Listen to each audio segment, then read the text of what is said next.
Goeiemôre. Hier is dit sowaar 27 Augustus van die jaar 2025 en dit beteken as ek volgende week Woensdag weer met jou gesels, is ons in die maand September. Hoe wonderlik dat week na week eenvoudig verbygaan. Maar dat ons elkeen kan vul met die waarheid van die Almagtige in wie ons glo. Vader, ek bid wanneer ek nou hierdie boodskap opneem, dat U self asseblief sal toelaat wat ek praat. As daar dinge is wat ek wil praat, wat nie op U hart is nie, Vader, vat dit weg. Maar dat ek niks sal mis wat U vandag in hierdie boodskap gesê wil hê nie. Dankie, Vader, dat U elke mens ken wat ooit na die boodskap sal luister.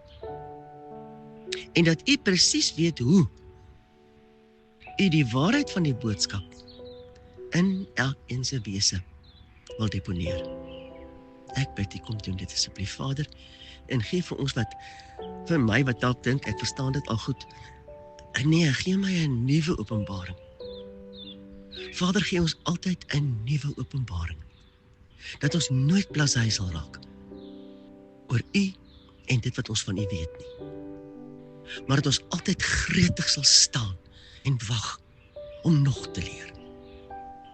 En soos ons nog leer, Vader, mag ons nader en nader aan U groei. Dit vra ek. In die naam van Yeshua. Amen. Nou ja, die naam waarna ons vandag kyk, is die derde van 'n groepering van 3.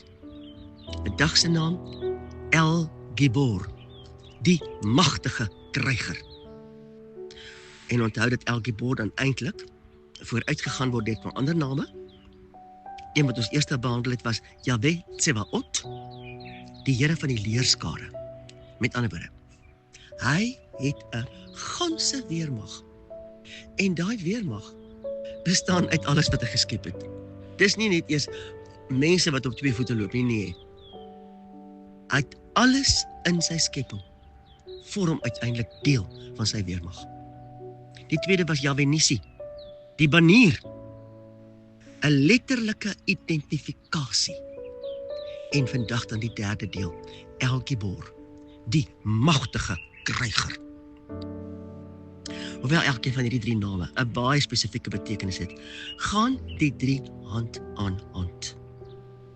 Hulle is glad nie dieselfde nie. Tog vorm hulle 'n eenheid. Wanneer mens oor die 3 name dink, besef jy hoe mens Tsevaot eintlik nie enkel nie, maar soos 'n groot klomp en wel op 'n effense afstand beleef. Tsevaot bly in beheer van die offensief, waarin hy die ganse skepping as deel van 'n aanval situasie kan aanwend. Alles in die skepping kan te enige tyd opgeroep word om deel te vorm van Yahweh Tsevaot se offensief. Dink aan die vloed met Noag.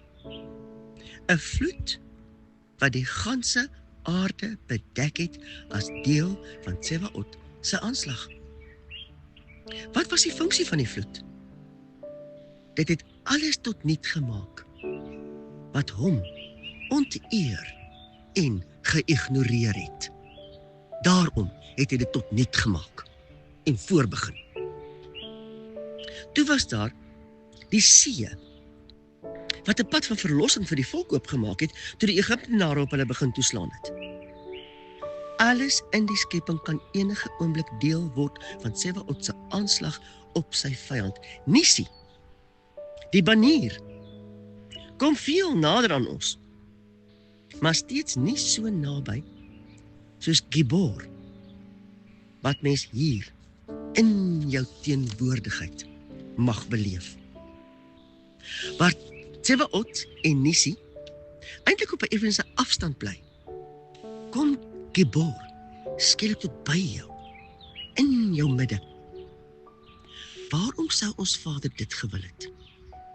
Weet hy dalk beter as ons, dat ons veral soms net nie op ons eie deurgoeders kan gaan nie. En dan is Gibor daar, om ons rug toe te maak, of om ons oë te lig, sodat ons ons blik op hom kan rig, en dan mag ons ons oë nie van hom afhaal nie. Niemand wat agteruitloop voel veilig nie, of in 'n donker, waarin ek niks kan sien nie. Nee, daarom het ons hierdie kosbare belofte in Sefanja 3 vers 17, wat ek nou hier vir jou uit die Amplified vertaling lees. The Lord your God is in the midst of you, a mighty one, a Savior who saves. He will rejoice over you with joy. He will rest in silent satisfaction. And in his love, he will be silent and make no mention of past sins, or even recall them. He will exult over you with singing. En dit is dan Gibor. Elkeen wat die voorreg gehad het om Jode te sien dans en sing, weet dat hulle dit nie siekies doen nie. Hulle sing en spring en draai en beweeg. Sien hierdie mighty one, El Gibor, sing en dans, terwyl hy terselfdertyd in silent satisfaction geen ou sondes of oortredinge terugroep nie. Dit wat vergewe is immers in die verlede. Dan is daar 'n baie interessante verwysing in 2 Konings 19 vers 35, wat ek graag uit die ou Afrikaanse vertaling wil aanhaal. En in dieselfde nag het die engel van die Here uitgetrek en in die laar van die Assiriërs 185.000 verslaan.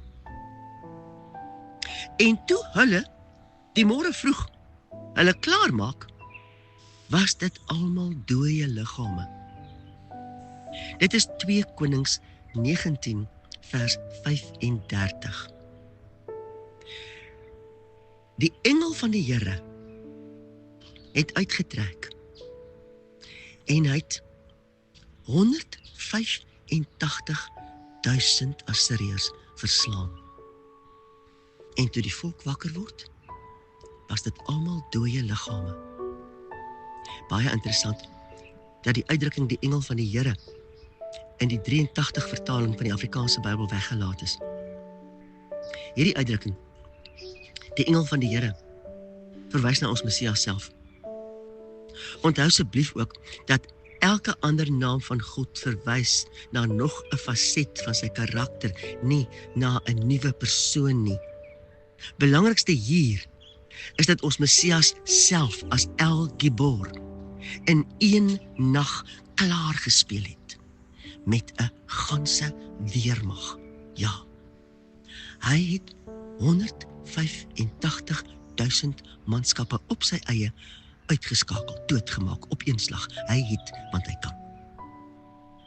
Ek lees graag vir jou uit die Bible in Basic English, 2 Konings 19 vers 35.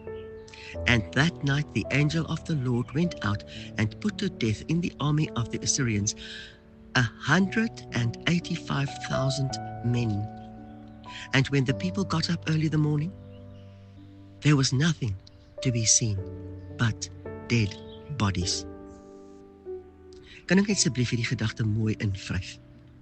Verskillende vertalings het na vore gekom met verskillende interpretasies of verduidelikings. Nou kan ons vererg en begin beklei met sekere vertalings. Asseblief, hou verby. Dit bring net meer onmin. Maar, belangrik, wees bewus daarvan, dat daar 'n verskil is in verskillende vertalings. Daarom, lees so wyd moontlik. Bid dat die vrede van ons Vader jou sal lei. Leer om die leiding van Heilige Gees te volg. Moenie met ander loop en verskil nie. Kry vrede in jou eie hart oor wat waarheid is en wat 'n vertaling.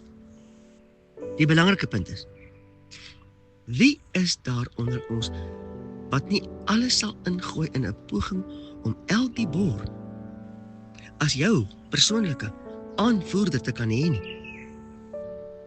Is dit nie die belangrikste wat ons uit hierdie verhaal moet leer nie? Hoe kom ons daar? Glo. Glo dat hy is wie die woord sê dat hy is. Glo dan in hom. Weet dat El Gibor altyd daar is vir jou. Maak die keuse om hom te leer ken, om hom te leer vertrou. Weet dat as El Gibor daar is vir jou, is jy nooit aan die wolwe oorgelaat nie. Dankie Jahwe Tsebaot.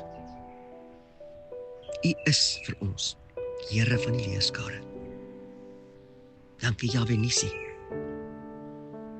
U wat as banier letterlik ons identifikasie bepaal. En dankie El Gibor. U wat as magtige kryger altyd daar is vir ons. Ons eer U. Dankie Vader dat ek hierdie hele boodskap net so by U kan teruggee. Ek bid in die naam van Yeshua. Wees ons genadig dat ons niks sal laat verlore raak. Miskien uit ons grootwordtyd wat ons eintlik geleer het om sis te maak en nie so nie. Vader, help ons om in waarheid te soek na U. Ontmoet ons dan op daardie plek. En help ons om te verstaan wie U werklik is. Dankie dat U waaragtig ook my El Gibor is. Dankie dat ek U kan vertrou om vir my te veg in elke situasie wat die vyand op my probeer afdring. Ek eer U. Ek aanbid U. En ek staan in verwondering oor wie U is. Amen.